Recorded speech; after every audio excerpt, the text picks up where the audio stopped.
Hey Siri, where can I stream the X-Files?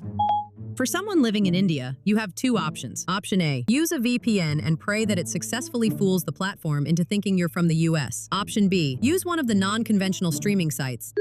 Option B it is. Remember, if you use option B, platforms like these contribute to illegal activities such as money laundering and terrorism.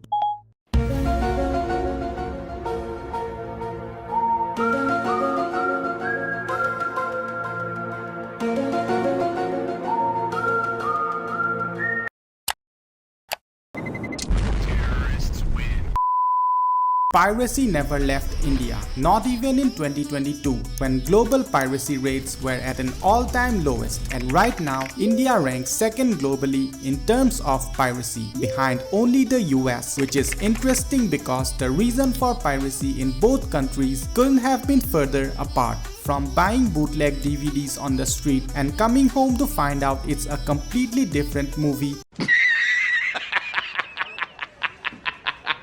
to sharing icons smack that to our friends for the 100th time via Bluetooth. From fighting over who gets the bad controller in cyber cafes to using cracked windows in our computers. This was the reality for most of us who grew up in India, and it was usually assumed that nobody here wants to pay. But the reality is far more complicated, and that's the part most videos about piracy from the West never really understand. Everyone talking about piracy from the Western perspective fails to understand the reality of piracy for people like us who grew up in developing countries. So this video isn't about if piracy is good or bad, if it's justified or morally wrong, or why piracy is making a comeback. It's about how some of the biggest companies in the world willingly chose to ignore it, how piracy became the default distribution system, and why piracy never left this country.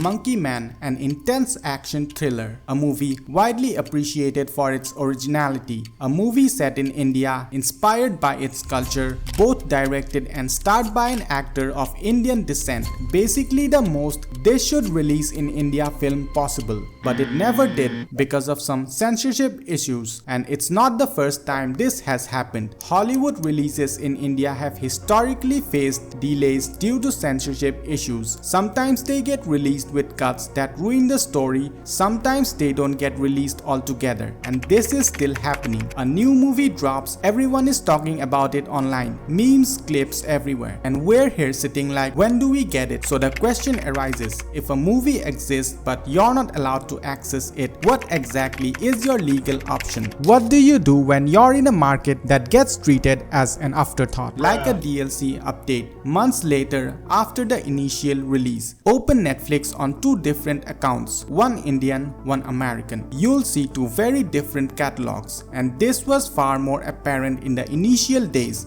वहाँ पे Netflix खोलो तो खुलता है और प्रेम रतन धन पायो नहीं दिखती. Same app, same subscription, and although the number of titles has significantly improved since, there are still shows that aren't accessible to us. Take an example of the X-Files, one of the most popular shows. Even if you've never heard of it, you've definitely heard its theme music, used in every conspiracy meme all over the internet. It's readily available to stream on Hulu and Disney Plus in the US, but in India, it's not on Disney Plus. In fact, it's not available anywhere. So in this case, if you really want to watch the show, you either pray that your VPN successfully fools the platform into thinking you're from the US, or access it through another option that is not considered legal. So in both the scenarios across different platforms, even if we're willing to pay, the desired content is still not available for us, but there is still a lot of content that is readily available. The only problem, they are priced way out of reach. Games are getting expensive, and there's no denying that no matter where you live, $70 seems to have become a standard for modern AAA titles. You know what else you can get for that amount of money? A vacuum cleaner, which you can use to clean your room that looks like a hurricane just passed through it. Now, if we compare the price of a AAA title in India, which is roughly around 6,000 rupees, to a country like Luxembourg, where a AAA title goes for 80 euros, on surface the Indian pricing seems cheaper, which makes sense because Luxembourg is one of the richest countries in the world. But currency conversion doesn't take purchasing power into consideration. People don't buy games with exchange rates, they buy games with local wages. So instead of asking what the currency conversion says, we ask how expensive does it feel to a local consumer. Even the cheaper rates here are sometimes expensive enough to be priced out of reach for most, and this has been a reality for most of our lives, and a whole industry emerged because of this. By 2006, India had almost 100,000 internet cafes, and 40% of them were used for gaming. Cracked consoles, pirated discs, rage quits, and for a generation of young kids, this was the only option that existed. Now I have a dedicated video about the Indian gaming scene. Check it out if you're interested. And when we look at the software side of things, it gets more interesting. Bill Gates, 1998. As long as they're going to steal it, we want them to steal ours. They'll get sort of addicted. He was talking about software piracy in China. But something very similar was happening in India. PCs spread rapidly in homes, schools, and offices in the early 2000s. A huge amount of Windows, Office, and other Microsoft software was unlicensed. Millions of Indians learned computers on Windows. Schools used it, offices used it, cafes used it, and when income rose, software became affordable, and some of them eventually became paying customers. So whether Microsoft intended or not, widespread piracy helped make Windows the default platform for an entire generation of Indians. Which begs the question, what if a company actually tries to make their products accessible? Well, some did try, until it wasn't profitable anymore.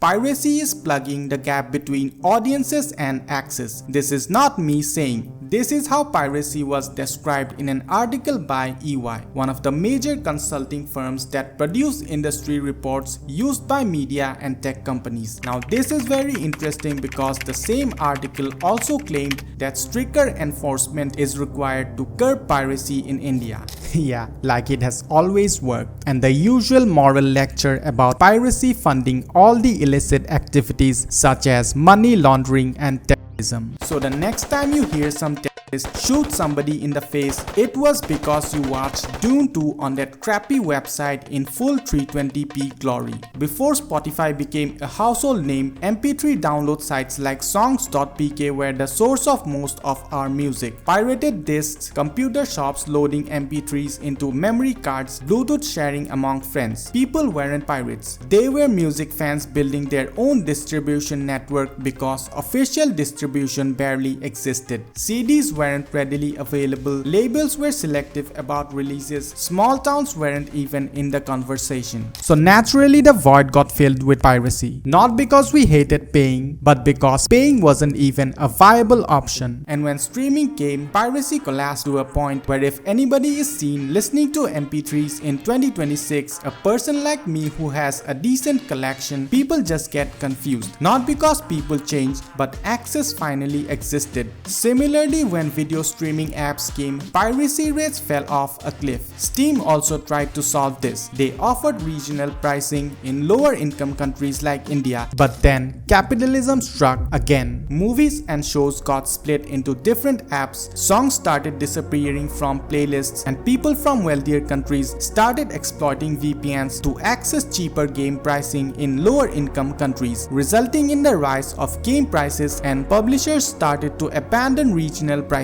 Because of this, piracy across the world started making a comeback, and in almost all cases, it is because of a service failure.